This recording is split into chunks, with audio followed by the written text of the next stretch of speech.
There are times when civilization becomes too much to bear, when its abrasiveness becomes too rough, when we have had enough of dealing with taxes, laws, rules, bills, politicians, banks, and bosses, when we forget that none of it really has anything to do with what's going on in the rest of the universe.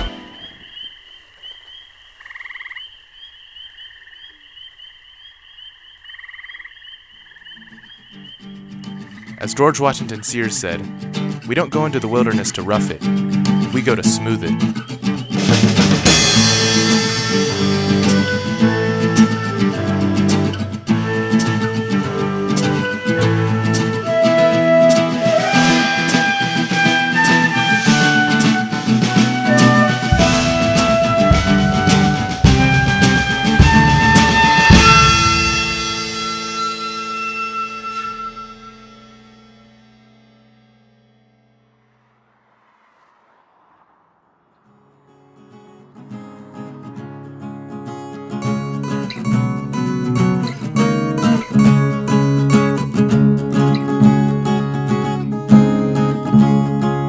Today, we were headed to Hoosier National Forest in Indiana. We'd be exploring some of the 13,000 acres of hills, forests, and waterways that make up the Charles C. Deam Wilderness, Indiana's only designated wilderness area. Hunting, boating, and fishing are popular activities here, along with horse riding and biking. What appealed to us most was the off-trail and open-fire access of the area.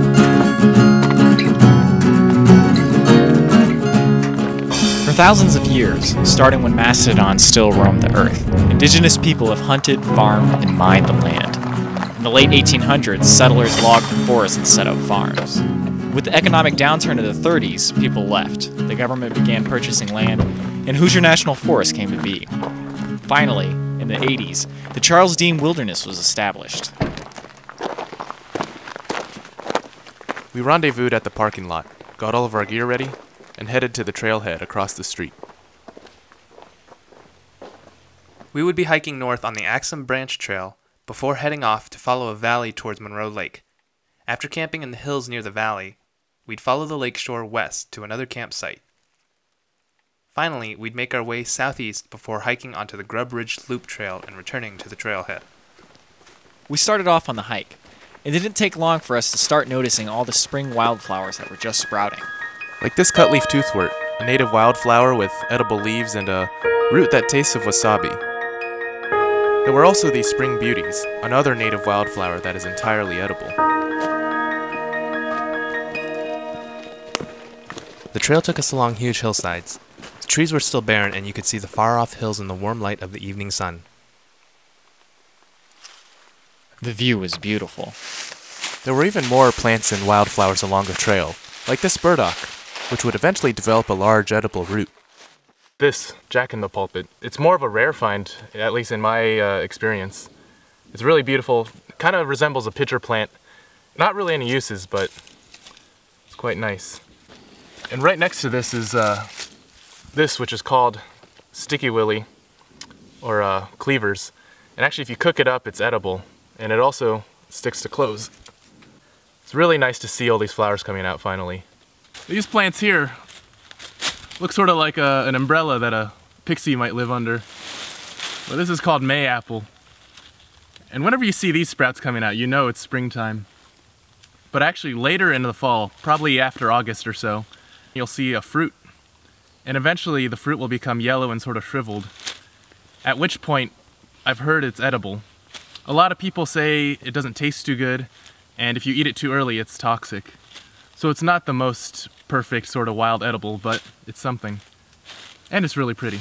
We also spotted rue anemone, another native flower. And various ferns, like this evergreen Christmas fern, were just unfurling from their fronds.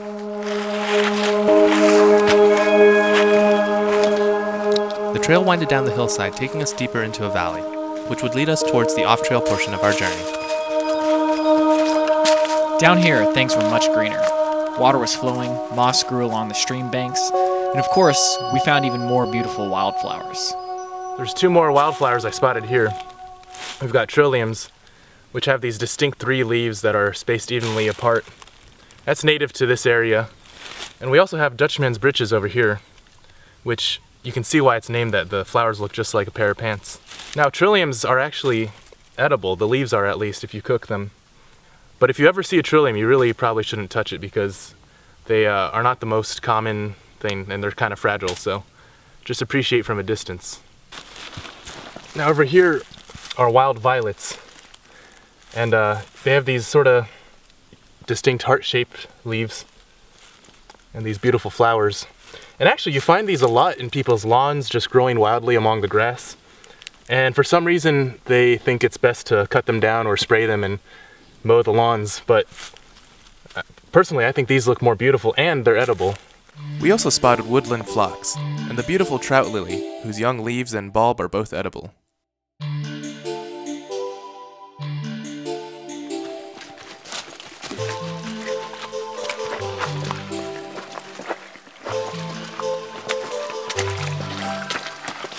So we're looking for the portion of where we're gonna go off the trail to head towards the lake campsite. And it looks like there's two valleys right here, and according to the map, it looks like we're gonna just keep going through the valley and the trail's gonna head off right. So we continued through the valley as the sun dropped beyond the hills. Finally, we found the area where the trail seemed to veer off. So the trail's starting to veer east right here, and the river starting to go north here. So we're betting that this is where we need to branch off and follow the river. And even if it isn't the right river, as long as we go north, we should hit the lake coast. And then from there, it's just a matter of going left or right. Yep. If we go the wrong way, the worst that can happen is we have to go uphill a little bit.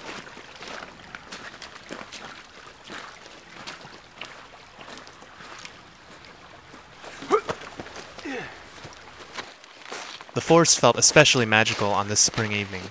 We weaved our way through the trees, continuing on towards the lake. As it is always the case with off-trail hiking, it's important to keep an eye on your compass. So we're pretty sure that we're headed in the right direction. You can hear these spring peepers, so we know we're near water. And you can also see all these river birches, also a good sign of water. But just in case you weren't so sure, something you can do is, with compasses like these, use the eyesight to line it up with an obstacle in the distance. And you know that we're trying to go north, slightly west of north. So you find an object that's slightly west of north from us, line it up in the sights, make sure it's still the same direction, and from there you just walk to the object. You can weave around any other obstacles without having to navigate the whole time. As it turned out, the shore of the lake was incredibly flooded. The waterline was way past where the map indicated it would have been. So instead of an easy coastline, we had rough, hilly terrain to navigate through. A little let down now after that. And in the dark, no less. Instead of going right along the lakeshore, we decided to head up a steep hill to see what we might find there. We got pretty lucky. Okay, so we hiked up this ridge. Behind us is where that flooded marsh was with all the, what were they called? The snow peepers? Oh, the spring peepers. The spring peepers. Spring peepers. The sycamore trees. And then the lake is down that way. But we hiked to the top of the ridge just to try and get a better vantage point, and yeah, we found this campsite with an already used fire pit with stones all around it, and someone made a nice little bushcraft bench. So it actually looks really good. I'm gonna have a sit on it in just a second. It's quite comfortable.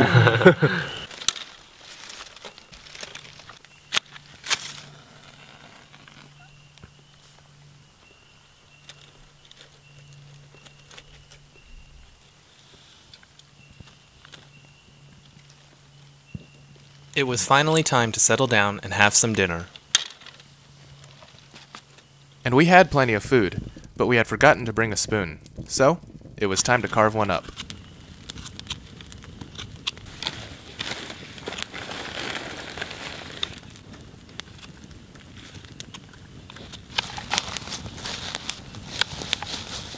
There are specialized knives with curved blades for carving spoons, but without them, some coals from the campfire and an ordinary blade will suffice.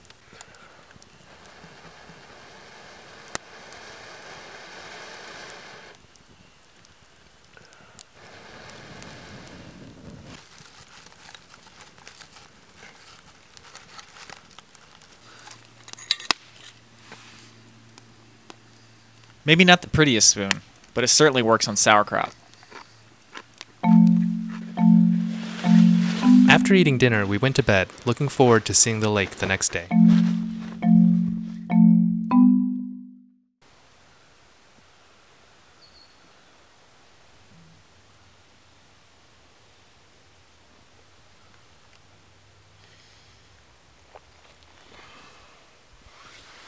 Really nice night last night. It's so nice to finally have like a warm night. It was warm. We slept outside. Yeah. And I got the genius idea to use my shoe as a pillow 2 hours before I woke up. Had that hat suck. I mean unisock. It works really, really well. The ground was a little bit cold, but not for me. We couldn't find a place with 2 trees to set the tarp up, so we got this old sycamore walking stick that Brian picked up. And if anyone's ever been wondering how to set this up, all you have to do is take the rope and wrap it around a few times and then stake it down to the ground. And it's amazing, like, you don't need to worry about this falling over at all. You can just bat it all you want and it'll stay up. And that way you have a nice, tight shelter and no need for trees. Sleeping in the tarp had been great. The weather was finally at the perfect temperature that made sleeping in the open air ideal. But I imagine that Brian was still pretty happy inside of his tent.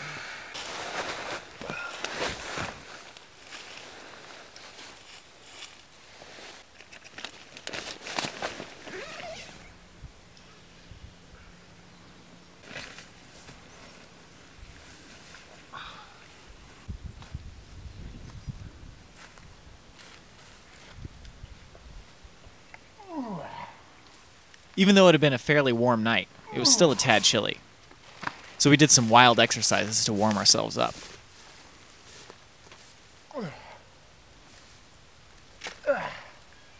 And we started a fire, which would also let us have a warm breakfast.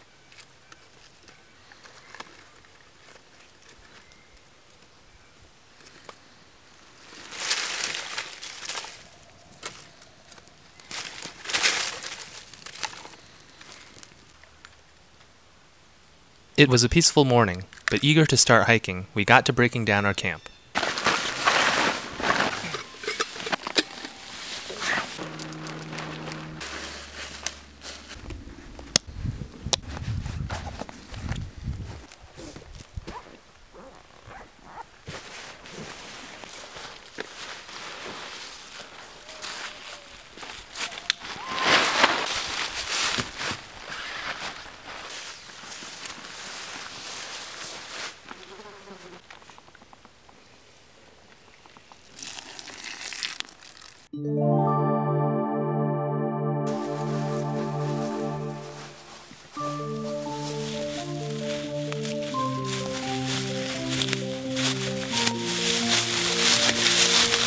This is a good sign that it's springtime. This is a Buckeye tree, and these are one of the first trees to have their leaves come out. It's so nice to finally see leaves. The lake was still flooded, making our lakeside hike a difficult one through thick brush and across hillsides. We felt some trepidation that our plan wouldn't work out. But when we saw a bald eagle soaring above, we were reassured that we were headed in the right direction.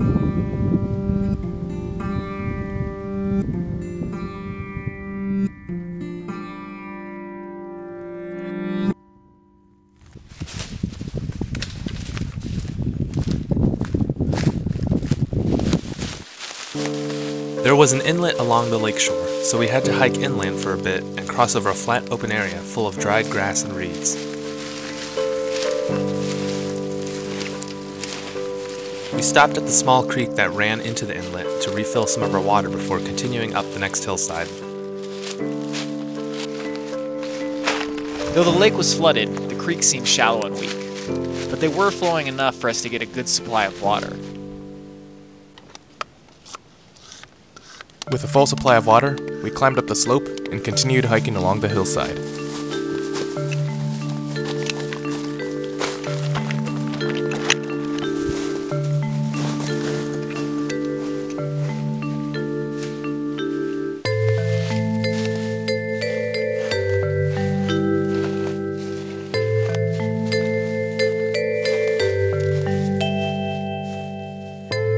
forest was so full of beauty. The hillsides were spangled with wildflowers, and the lake was a bright blue. Soon, we wandered into a grove of Buckeye trees that seemed to glow neon green in the morning sun.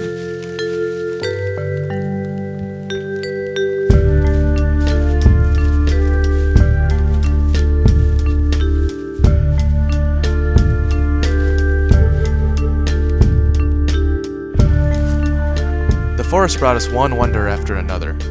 After passing through the grove, we were once again greeted by the bald eagle. It had perched near its nest, where it seemed to keep a watchful eye over us.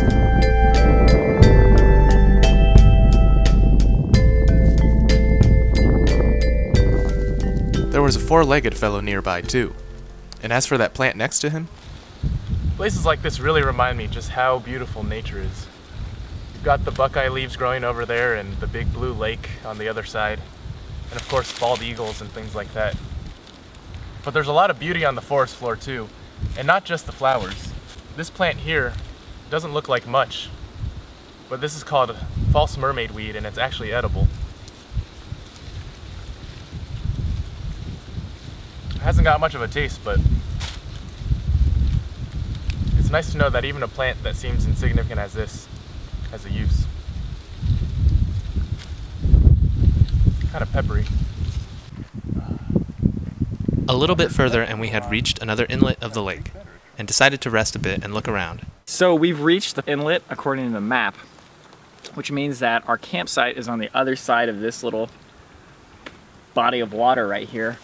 It also looks like there's a good spot to go swimming over there. It's almost like a beach, but not quite. At least it's flat enough that we could get in without too much trouble. On this side, it's a little bit rocky, so we wouldn't actually be able to go in. But hopefully we can go in and actually test out this water, because it looks really, really nice right now. And this is about as peaceful a day as you can get. So I think we're gonna strip down, get naked, and jump in that water once we get to that side. Spotted this plant down here.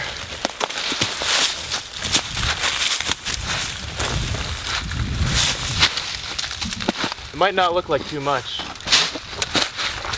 And at this point in the season, it really isn't that useful, but this spark is called well, the plant is called Indian hemp, also known as dogbane, and this bark is really flexible and good for string.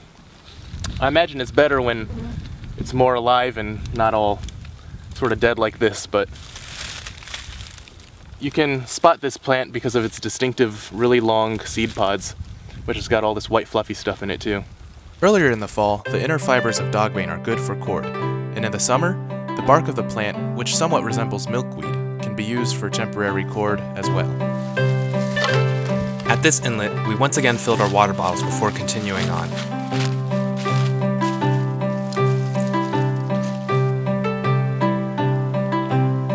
After a bit of time, we had reached the other side.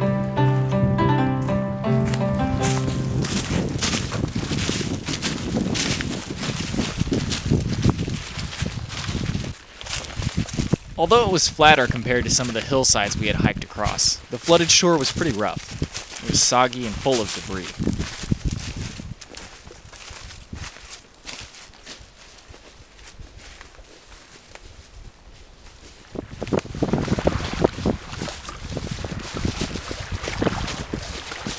But there we were, at the nice beachy area we had seen earlier.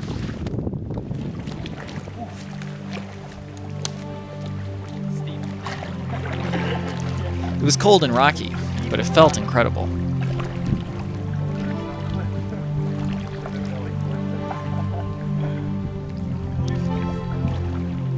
It's always good to immerse yourself in your surroundings when you're out in the wild. It's in this way that you really get to know and appreciate a place you're visiting, and you get more out of your trip.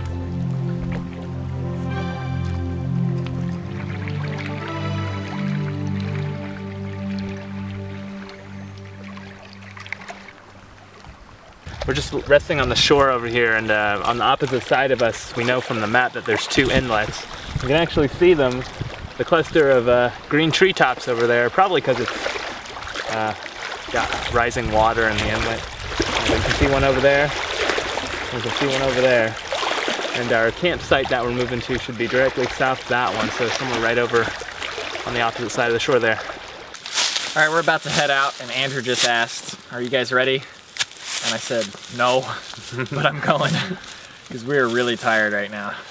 Yeah, I'm really looking forward to getting my tent set up and just lying down on my sleeping pad and getting away from these flies too.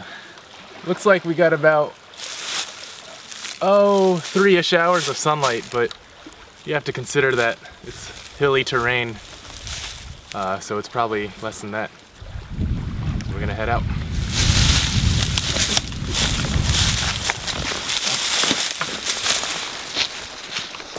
When you're at the edge of a lake close to dusk, there's a special feeling that fills your senses.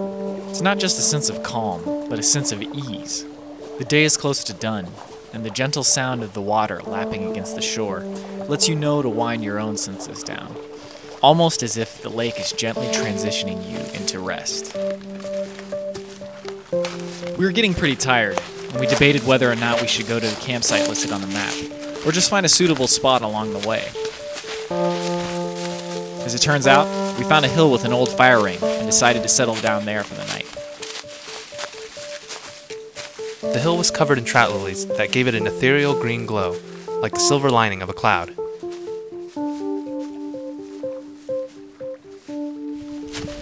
It was a perfect spot. Flat, clear, plenty of firewood, and beautiful on top of all of that.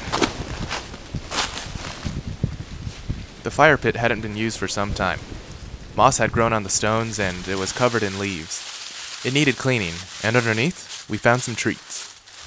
I usually wouldn't do this, but I pulled up a bunch of these trout lilies because this fire ring we've got here was sort of overgrown, and I figured if we're gonna burn stuff in it anyway, I might as well get these edibles here. So.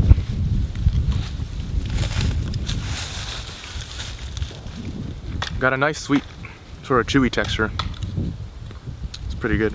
There were some other plants nearby, however, that deserved caution and respect. I know these look like really good tomatoes, and it's actually related to tomatoes, but this is something called horse nettle, and you don't want to eat this because it's really toxic and you could probably die if you did. That's why it's important to know what you're putting in your mouth.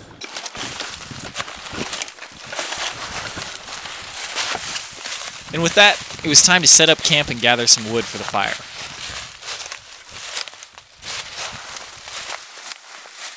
Along with some wood to sit on.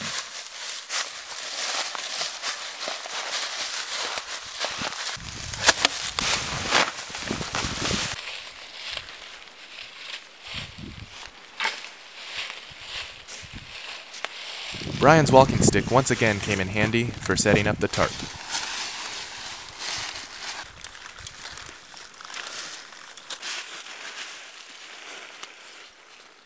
We had to set up our camp 100 feet from the lake, but it wasn't a bad little stroll down to the shore.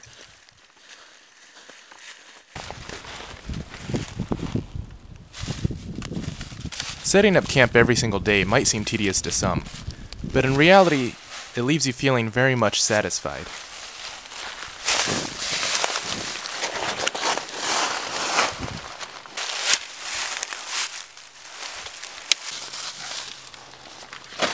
With the tent set up, I relaxed inside while Robbie and Andrew got to eating. I'm eating a white flour bagel.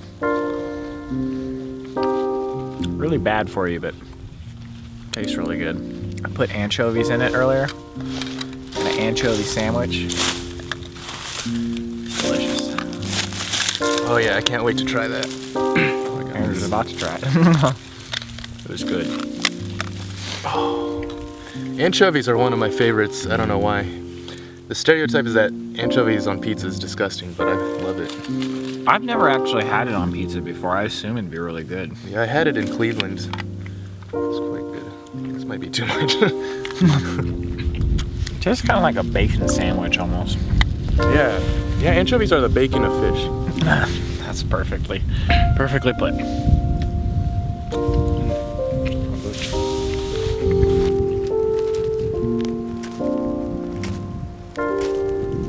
I had brought some self-rising cornmeal and got a fire started in the hopes of making some cornbread.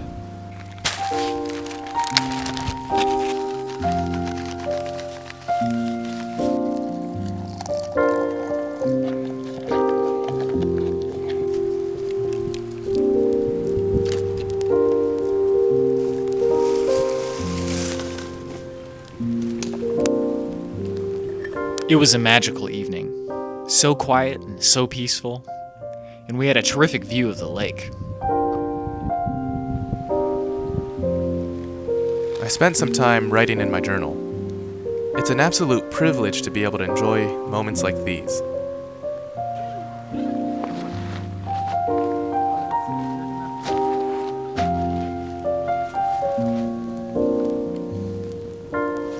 Later in the evening, I joined Andrew and Robbie by the fire. The cornbread they were trying to cook was almost done.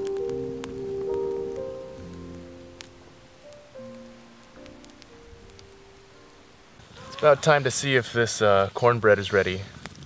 I'm worried it might be one of those raw on the inside, burnt on the outside situations. But we'll give it a go. Can't smell it yet. Smells like it might be like that too. But Earlier I tried to take it out, but it was still liquid. And Andrew was like, usually bread takes more than 10 minutes to bake. I just figured because it was in a small container that it would take less time. How is it? it's more like cornmeal and cornbread, but Oh, pretty good. I don't. Well, it tastes a lot like smoke, though.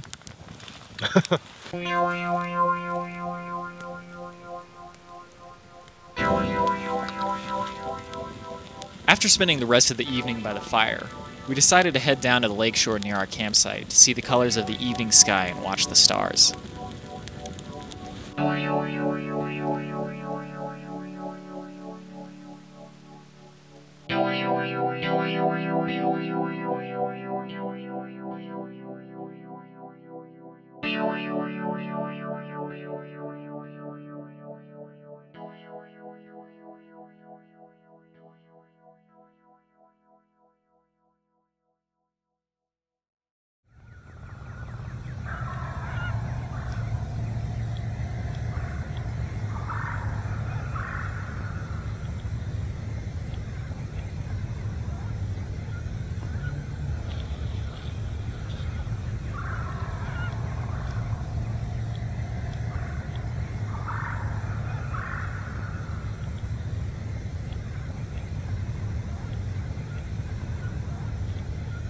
Robbie had woken up early at dawn to watch the sunrise. The rest of us soon followed. Waking up naturally with the sun is a joy denied to many.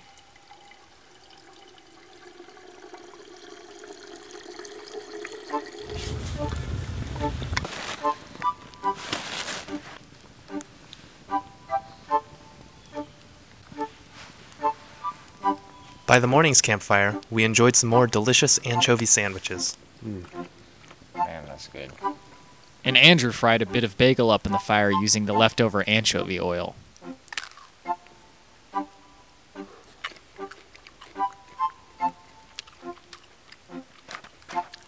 Fried bread is gonna taste good no matter what. Everything felt serene as we packed our things up. The chirps of the birds and the drummings of the woodpeckers echoed through the hills.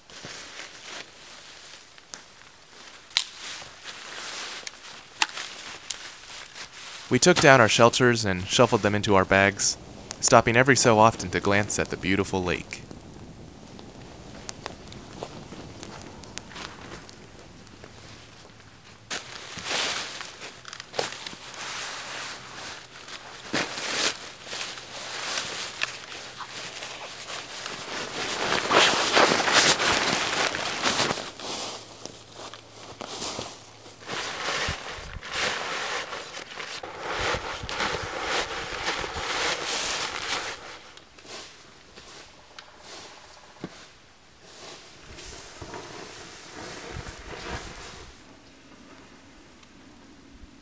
We just finished packing up and we're trying to get out of here to get back to the parking lot by 11 o'clock.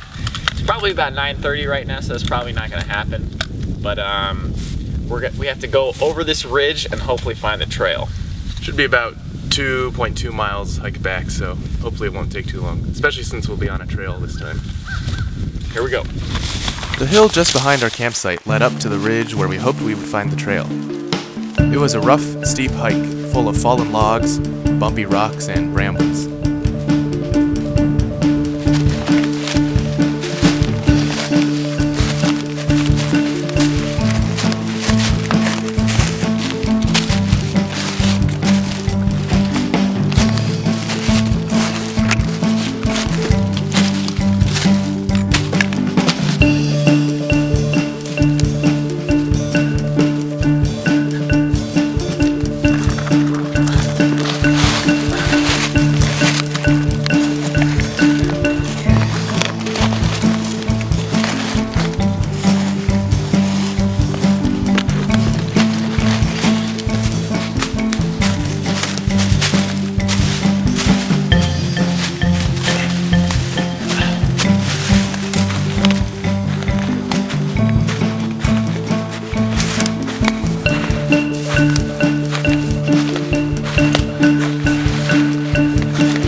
Well, right now we are on the top of this ridge right about here. And the trail we were planning on going on is actually on this ridge to the south. And that looks about at least 2 times as big as this one. And we were able to get cell phone signal, so we have a rough GPS estimate of where we're at. So it looks like the easiest path to take is to go east and then to head south a little bit along a valley until we get to the trail. Yeah, it'll take us down into another valley where near the inlet we were. But... Yeah, so we're going to the Grub Ridge Loop? Yeah. Okay. Little note, if you're ever going off trail, try to print a higher resolution map. In hindsight, I should have just printed this quadrant of the map instead of the whole thing. But luckily we got a GPS signal to check things. We were a bit discouraged that we hadn't been greeted by the trail after that steep climb. But at least hiking would be a bit easier. For now.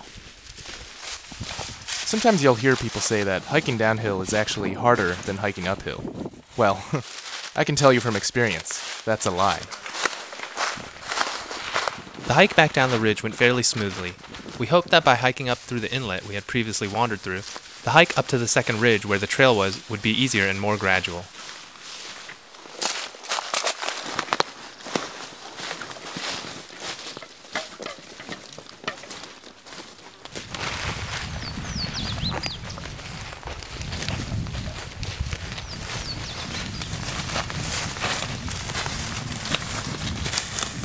Further into the inlet, the hills were covered in fledgling greenery, illuminated by the sun in a manner that made us think of the fantasy stories that inspired us.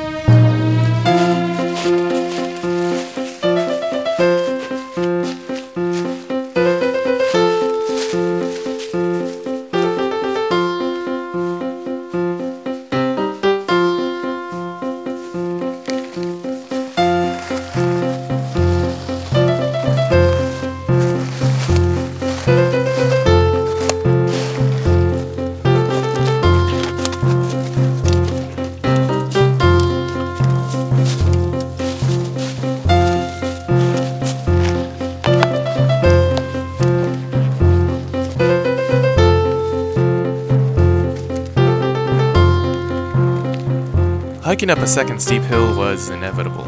The path we took did seem to make things a bit easier, but we still had to struggle some more. It was so steep at times that we had to lean back on the trees growing from the hill to rest. My calves are burning in a way that they've never been burnt before. I think that slope was about 40 degrees. We're closer to the trail now, but we just didn't have too much energy to film that much up the hill. We had come to an old trail, which was easier to hike on, but still quite an uphill climb. But we pushed on, as we were excited to reach the path. Finally, we scrambled our way through the bramble and emerged out on the trail. It was time for our hike out. It was smooth sailing from here.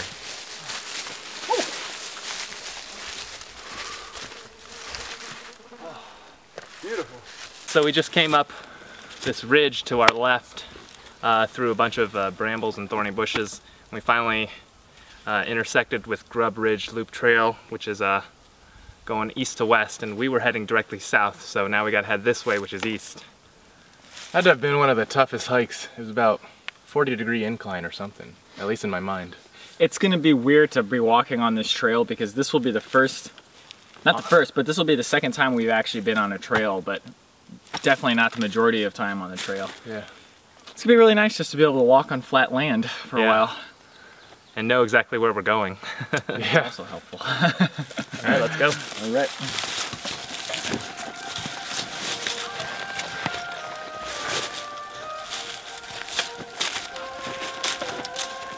After struggling up all these steep hillsides, hiking this trail felt like a reward that we had earned. It was incredibly beautiful and offered an easy stroll. We felt elated as we made our way down the sun-soaked path. This part of the trail is so beautiful. You just get these pine trees towering overhead, and you can see all the different colors of the leaves first coming out. All these yellow, greens, and reds. And it's unthinkable to me that some people have zero experience with this. Like, some people either don't have the opportunity or the drive to come out into the wilderness, and you can watch the videos and look at the pictures all you want, but it never really gives you a feeling of what it's actually like to be out here. Probably the closest thing to heaven I can imagine. It's also nice to be on a trail after being in the backcountry so much. It's weird, but they complement each other, because being on a path, you feel like you're really moving through it and seeing a lot of things, whereas when you're in the backcountry, you kind of take your time a little bit more. So they both offer different flavors of the same thing, but they're both really good. And this particular trail, the Grub Ridge Trail, it's actually pretty nice. You can go horseback riding on it, so the trail is well maintained. It's dirt, it's not gravel, which is kind of a big plus in my book. And right now it's really pretty and fairly level, which is kind of nice. I think they kind of do that to help out the horses. So Nice change of pace for us.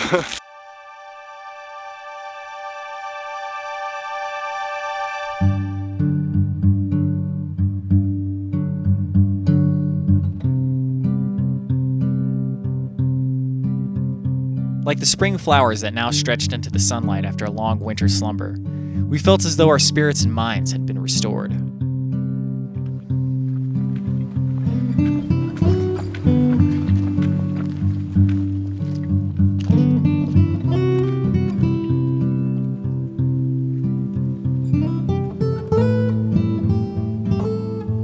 We had done some of the toughest hiking ever on this trip, but we can't say it enough. It was the difficulty of the hike that made the trip so much more enjoyable and rewarding. Like a deep and firm massage, the struggle of our hike worked out all the stress and unhappiness that we otherwise might have had. It wasn't long before we found our way back to the trail junction we had passed by on the first day. Some beautiful redbud flowers greeted us. They're edible, but we simply enjoyed them with our eyes.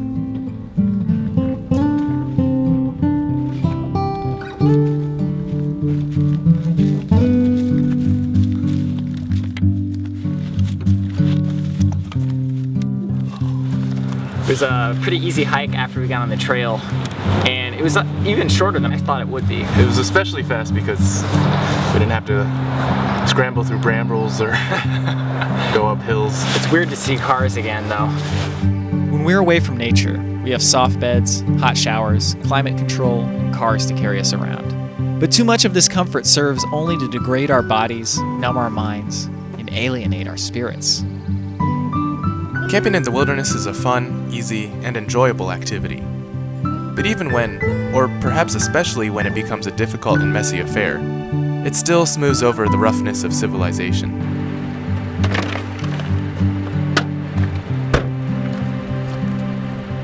Our journey had ended all too soon, and it was time for us to go our separate ways.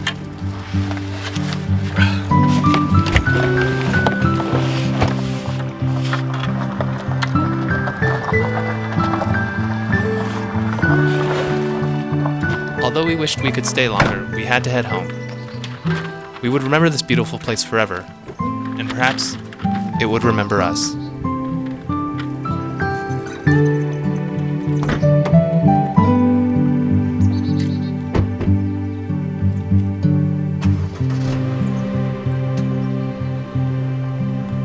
We drove off into the warm air and smelled the first hints of summer on the wind.